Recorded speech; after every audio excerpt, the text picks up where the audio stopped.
انور کشمیری رحمت اللہ علیہ رقم تراز ہے، وہ لکھتے ہیں کہ حضرت جبرائیل علیہ السلام کو اللہ نے 650 پروں سے نوازا تھا۔ ترجمہ شیخ الہند پر حاشیہ چھپا ہے، اس میں بھی یہ حوالہ درج ہے کہ اللہ نے حضرت جبرائیل کو 650 بازوؤں سے نوازا تھا۔ گئے جا کے شہر کے کنارے پر اپنے پر کو مارا، پورے شہر کو اپنے پر پہ اٹھایا اور چل دیے، چوتھے آسمان پہ جا کے یونان کا پورا شہر پلٹ دیا۔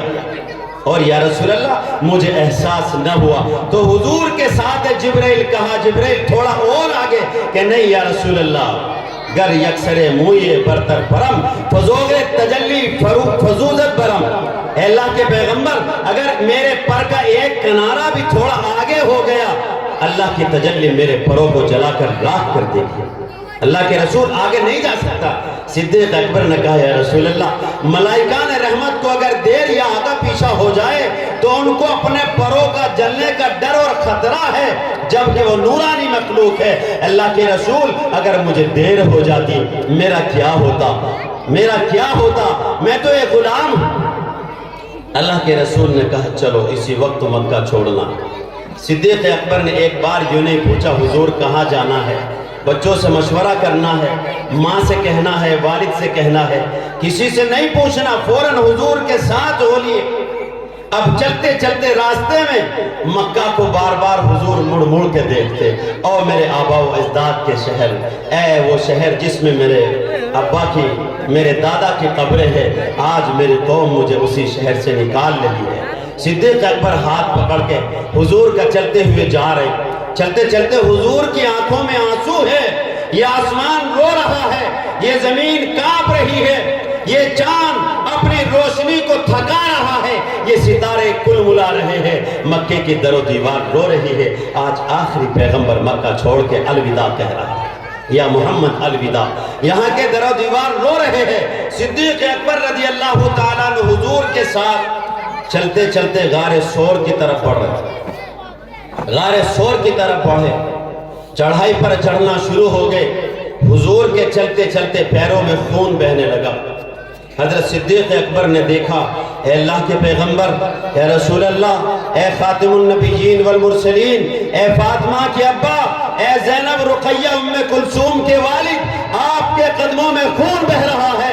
اے اللہ کے رسول، آپ کے قدموں میں خون بہ رہا ہے۔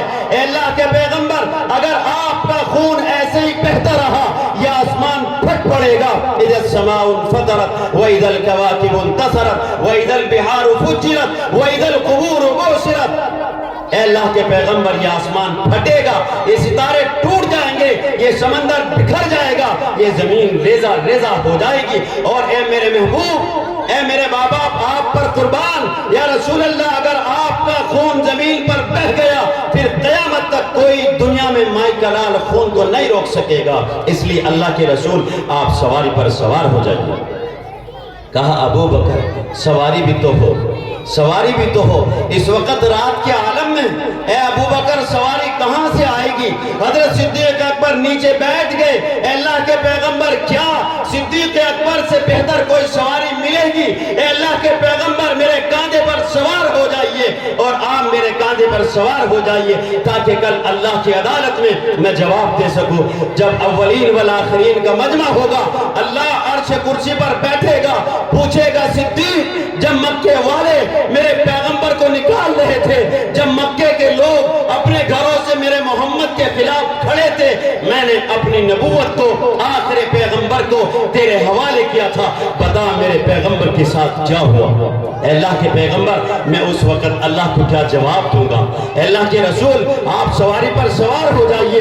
اللہ کے رسول صلی اللہ علیہ وسلم نے کہا ابو بکر، تو جانتا ہے ایک نبی میں کتنا وزن ہوتا ہے، ایک نبی میں کتنی طاقت ہوتی ہے؟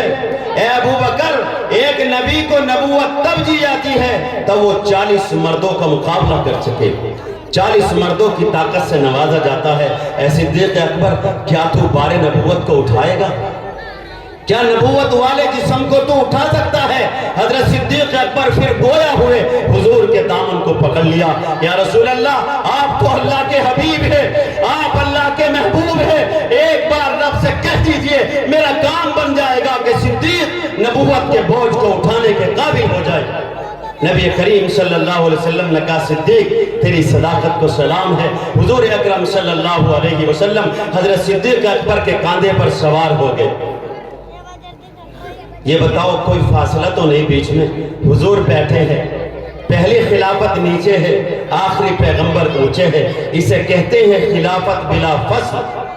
خلافت بلا فصل کا اگر کسی کو معیار دیکھنا ہو اور منہج دیکھنا ہو تو وہ غار ثور کو پڑھے، آیت غار کو پڑھے، آیت غار کو پڑھے۔ اللہ کے رسول صلی اللہ علیہ وسلم حضرت صدیق شانے پر سوار ہے، کاندھے پر سوار ہے، 5-6 گھنٹے کی چڑھائی ہے، وہ نوکیلے پتھر، وہ گنگریلی زمین، وہ تپتا ہوا صحرا، عرب کی سرزمین، بالکل سورج نیچے، وہاں کی دھوپ کو یا تو اونٹوں نے جھیلا ہے یا صحابہ نے جھیلا ہے۔ حضرت صدیق اکبر لے کے جا رہے ہیں، چلتے چلتے حضور جب غار ثور کے دہانے پر پہنچے، انزل یا رسول اللہ، اللہ کے رسول تشریف لائیے۔ اللہ کے رسول نے دیکھا صدیق اکبر کے پیروں میں بھی خون بہہ رہا ہے، پیر بکھر چکے ہیں، پھٹ چکے ہیں، خون کے نالے لوتھڑے جمے ہوئے ہیں، پیر رنگین ہے، زمین رنگا رنگ ہے۔ حضور نے پوچھا اے ابو بکر تیرے پیروں میں بھی تو خون بہہ رہا ہے، تیرے پیروں میں بھی تو خون بہہ رہا ہے۔ کہا یا رسول اللہ صدیق کے ایک جان ہے، اگر 1000 جان ہوتی اور 1000 ابو بکر آخری پیغمبر قربان ہو جاتے تو بھی سودا سستا تھا۔ اللہ کے رسول آپ اندر تشریف لائیے۔ غار کو صاف کیا، حضور کو اندر بٹھایا، بٹھانے کے بعد کہا یا رسول اللہ آپ تھوڑا آرام کر لیجئے۔ حضور نے کہا اے ابو بکر تو کون سی مٹی کا بنا ہے، تجھے اللہ نے کس مٹی سے بنایا ہے؟ ارے میں تو سواری پر سوار ہو کے آیا، تیرے کاندھے پہ بیٹھ کے آیا، کیا تو تھکا نہیں؟ تیرے پیر جنبش نہ ہوئے؟ اب بھی مجھے کہتا ہے، مجھ پیغمبر کو کہتا ہے کہ آپ آرام کر لیجئے۔ اے ابو بکر اللہ نے تجھے کس مٹی سے بنایا ہے؟ کہا یا رسول اللہ نہیں، میرے ماں باپ آپ پر قربان ہو۔ اللہ کے رسول میری تھکن تو جب میں آپ کو دیکھتا ہوں میرے غم ختم ہو جاتے ہیں، میری تھکان اتر جاتی ہے، میں پیاس اپنی بھوک کو بھول جاتا ہوں۔ اے اللہ کے پیغمبر جب آپ کا نظارہ کرتا ہے ابو بکر تو کیا پیاس کیا بھوک مجھے پتہ نہیں، میرا رب جانے، میرا رسول جانے۔ اللہ کے رسول آپ سو جائیے، اللہ کے رسول آپ سو جائیے۔ نبی پاک صلی اللہ علیہ وسلم نے حضرت صدیق اکبر کے داہنے پہلو پر سر رکھ دیا اور سو گئے۔ کیسا منظر ہوگا، کبھی صدیق اکبر باہر دیکھتے، کبھی نور نبوت کو دیکھتے، کبھی چہرے انور کو دیکھتے۔ ایسا بھی دنیا میں کبھی تاریخ میں کوئی منظر دیکھا ہے؟ کوئی فاصلہ تو نہیں۔ حضور کا سر ہے، صدیق اکبر کا داہنا پیر ہے، یہ ہے خلافت بلا فصل، پہلے نمبر کے خلیفہ، یہ ہے پہلے نمبر کے خلیفہ۔ اللہ کے رسول صلی اللہ علیہ وسلم اٹھے، کہا ابو بکر تو بھی سو جا، آج صدیق کی رکھوالی نبی اور پیغمبر دے گا۔ کیا مقام ہے! 3 دن حضور نے غار میں گزارے، کبھی میرا پیغمبر سو جاتا، کبھی صدیق اکبر سو جاتا۔ حضور اپنے ابو بکر کو دیکھتے، کتنی بار محبت کی نظریں ڈالی ہوگی، کتنی بار پیار چھلکا ہوگا، کتنی بار دل بھر بھر کے آیا ہوگا۔ سارے مکہ میں صرف ایک ابو بکر ملا، سارے مکہ میں جس کو اپنی گود میں لے کے حضور غار ثور میں سو رہے۔ سامنے کفار مکہ آئے، اللہ تبارک و تعالی کہتا ہے اذ ہما فی الغار اذ یقول لصاحبہ لا تحزن ان اللہ معنا۔ حضرت صدیق اکبر نے کہا اللہ کے رسول وہ تو آ گئے، وہ سامنے کھڑے ہیں، ہمیں ڈھونڈنے والے، پکڑنے والے۔ اللہ نے پہلے کبوتروں سے کہا جا کے انڈے دے دو، مکڑی سے کہا، یہ بھی مستند واقعہ ہے، فرضی بات نہیں۔ مکڑیوں نے جالا بنا، اللہ نے کیسے جانوروں سے کام لیا اور اپنے نبی کی حفاظت کی۔ اب اللہ تبارک و تعالیٰ نے جب قرآن کو نازل فرمایا، اللہ نے فرمایا ابو بکر ڈرو مت، اللہ ہمارے ساتھ ہے، اللہ ہمارے ساتھ ہے۔ یہ ہے حضرت صدیق اکبر کا مقام اور حضرت پہلی خلافت کا اصل منصب، اصل منہج، اصل مبدأ اور معاد۔ اللہ کے رسول صلی اللہ علیہ وسلم اب غار ثور سے نکلے تو مدینہ کی طرف چل گئے۔ چلتے چلتے راستے میں کفار مکہ نے ادھر اعلان کیا ہوا ہے جو محمد کو زندہ یا مردہ لا کر دے یا کوئی خبر دے 100 اونٹوں کا انعام ملے گا، 100 اونٹ دیے جائے گا۔ سراقہ اسی لالچ میں حضور کو ڈھونڈنے کے لیے دوڑا اور حضور کو پا لیا، بالکل قریب پہنچ گیا۔ سراقہ کا گھوڑا دھسا، ایک بار دھسا، دوبارہ دھسا، تیسری بار میں سراقہ سمجھ گیا کہ معاملہ کچھ اور ہے۔ اب للچائی نظروں سے صدیق اکبر کو کہا، اے ابو بکر تم تو میرے جانے پہچانے ہو، مجھے ایک امان لکھ کر کے دیکھو کہ میں نے تم کو پا لیا ہے، میں مکے میں جا کے لوگوں کو بتا دوں گا۔ حضور نے کہا سراقہ وہ وقت تو یاد کرو جب کسریٰ کے کنگن تیرے ہاتھوں میں پہنائے جائیں گے، اس وقت تیرا کیا حال ہوگا سراقہ، اس وقت تیرا کیا حال ہوگا۔ اور تاریخ نے کیسے موڑا ہے، حضرت صدیق اکبر رضی اللہ تعالیٰ عنہ نے ایک چمڑے کے ٹکڑے پہ لکھ کے دے دیا کہ جاؤ لے کر چلے جاؤ، یہ لے کر چلے گئے۔ سراقہ سوچتا رہا کسریٰ کے کنگن کیسے ہو گئے۔ حضرت عمر فاروق رضی اللہ تعالیٰ عنہ کا زمانہ آیا جب ایران اور روم فتح ہوا اور بیت المقدس فتح ہوا۔ معلوم ہے ایران کس کا فتح کردہ ہے؟ حضرت عمر کا۔ روم کو حضرت عمر نے فتح کیا، بیت المقدس کو عمر نے فتح کیا۔ کل قیامت تک جتنی بھی فتح ہوگی سب عمر والے کرتے رہیں گے اور کرتے آ رہے ہیں، چاہے وہ صلاح الدین ایوبی ہو، چاہے وہ سیدنا عمر بن خطاب خلیفہ دوم نبی پاک صلی اللہ علیہ وسلم کے سسر ہو۔ تو حضرت عمر فاروق رضی اللہ تعالیٰ عنہ کا زمانہ آیا، خلافت عمر فاروق رضی اللہ عنہ کے زمانے میں جب وہ کنگن آئے تو سراقہ کو بلایا گیا، سراقہ کے ہاتھوں میں ان کنگنوں کو ڈالا گیا کہ یاد آئی تجھے وہ بات جب حضور نے کہا تھا مدینہ جاتے وقت اے سراقہ اس وقت تیرا کیا حال ہوگا جب کسریٰ کے کنگن تیرے ہاتھوں میں ہوں گے۔ سیدنا حضرت عمر فاروق رضی اللہ تعالی عنہ 40ویں نمبر کے مسلمان، 40ویں نمبر پر حضرت عمر نے ایمان قبول کیا۔ جب بیت المقدس فتح کرنے کا نمبر آیا تو عمر ابن عاص کو بھیجا، وہاں کے پادریوں نے کہا کہ تمہارے اندر فاتح بیت المقدس کی کوئی نشانی ہے ہی نہیں، اس لیے ہم تم سے کوئی تعارض نہیں کرتے، واپس چلے جاؤ، ان کو بھیجو جن کو ہماری کتابوں میں لکھا ہے، جن کو ہماری کتابوں میں بیان کیا گیا ہے۔ سیدنا حضرت عمر فاروق رضی اللہ تعالیٰ عنہ کپڑے پھٹے ہوئے، بال بکھرے ہوئے، میلے کچیلے، اپنے غلام اسلم کو ساتھ لیا، کچھ اور صحابہ اکرام تشریف لائے، ساتھ میں ایک بڑا لشکر ہو گیا۔ حضرت عمر فاروق رضی اللہ تعالیٰ عنہ خلیفہ دوم ہے، آپ نے اپنے غلام سے معاہدہ کیا کہ اسلم کبھی تم سوار ہو جاؤ گے کبھی میں سوار ہو جاؤں گا، باری باری دونوں سوار ہوتے چلے جائیں گے۔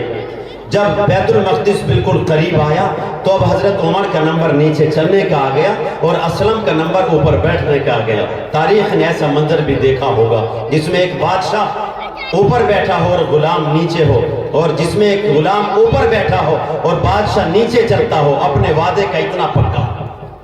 جب شہر قریب آیا قاتل المشرکین والمنافقین سیدنا حضرت عمر فاروق رضی اللہ تعالی عنہ نیچے آگئے، اپنے غلام سے کہا اوپر سوار ہو جاؤ۔ غلام نے کہا میرے آقا میرے ماں باپ آپ پر قربان، یہ بیت المقدس والے کیا کہیں گے کہ غلام اوپر ہے بادشاہ نیچے ہے، اے امیر المومنین آپ سواری پر سوار ہو جائیے۔ حضرت عمر فاروق رضی اللہ تعالی عنہ نے کہا اے اسلم اللہ تزر وازرۃ وزر اخرى، کل قیامت میں کوئی کسی کا بوجھ نہیں اٹھائے گا، میرا آپ کا جو وعدہ تھا اس پر قائم رہ، کل اللہ کو جواب دینا ہے۔ بیت المقدس والے کچھ بھی کہے تیرا اوپر بیٹھنے کا نمبر ہے، تجھے اوپر مبارک، میرا نیچے چلنے کا نمبر ہے، میں اونٹ کی لگام پکڑ کے چلوں گا۔ حضرت عمر فاروق رضی اللہ عنہ نے لگام پکڑی، چلتے چلتے حضرت عمر کا تسمہ ٹوٹ گیا جوتے کا، اس کو بھی ہاتھ میں اٹھایا اور لگام پکڑ کے جا رہے ہیں۔ اوپر غلام بیٹھا ہے، یہ دوسرے نمبر کے خلیفہ کا مقام ہے، اوپر غلام بیٹھا ہے۔ بیت المقدس میں جو پادری رہتے تھے وہ باہر نکل آئے، وہ کبھی اپنی کتاب کو دیکھتے، کبھی سیدنا عمر فاروق رضی اللہ تعالی عنہ کو دیکھتے۔ انہوں نے اپنی کتاب میں پڑھا، انجیل مقدس میں لکھا تھا، توریت شریف میں لکھا تھا کہ بیت المقدس وہ فتح کرے گا جو نبی کا سسر ہوگا، جو حضرت علی کا داماد ہوگا، وہ فتح کرے گا جو دوسرے نمبر کا خلیفہ ہوگا، وہ فتح کرے گا جس کے کپڑوں پر پیوند لگے ہوں گے اور جس کا غلام اس کے اونٹ پر سوار ہوگا اور وہ پیدل پیدل چلتا ہوگا، اس کے ہاتھ میں لگام ہوگی، ایک ہاتھ میں ٹوٹا ہوا جوتے کا تسمہ ہوگا۔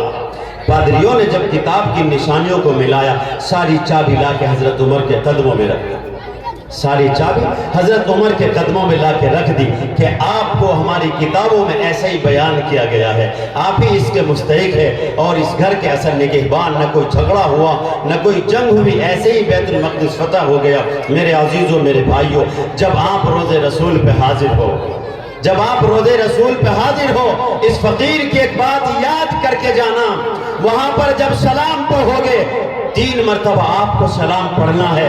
پہلا سلام پڑھو گے الصلاۃ والسلام علیک یا رسول اللہ، دوسرا سلام پڑھنا ہے الصلاۃ والسلام علیک یا شیخین کریمین، یا الگ الگ پڑھے الصلاۃ والسلام علیک یا ابا بکر صدیق، دوسرا پڑھے الصلاۃ والسلام علیک یا عمر بن الخطاب، اس لیے کہ شیخین کریمین وہ ہے جس کو مسجد نبی میں حضور نے ایسے اپنے بازو میں لپیٹا، داہنی طرف صدیق اکبر ہے، بائیں طرف حضرت عمر ہیں۔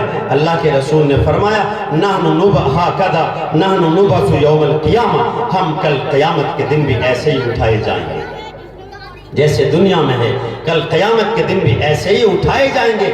تو اللہ کے رسول صلی اللہ علیہ وسلم پر روضے پر جب تم جاؤ تو شیخین کریمین کو نہیں بھولنا ہے، اس لیے کہ یہ دونوں وہ ہستی ہے، حضرت صدیق اکبر اور حضرت عمر فاروق رضی اللہ تعالیٰ عنہ، ان دونوں کا مقام اتنا بلند و بالا ہے، تصور سے بھی بالا۔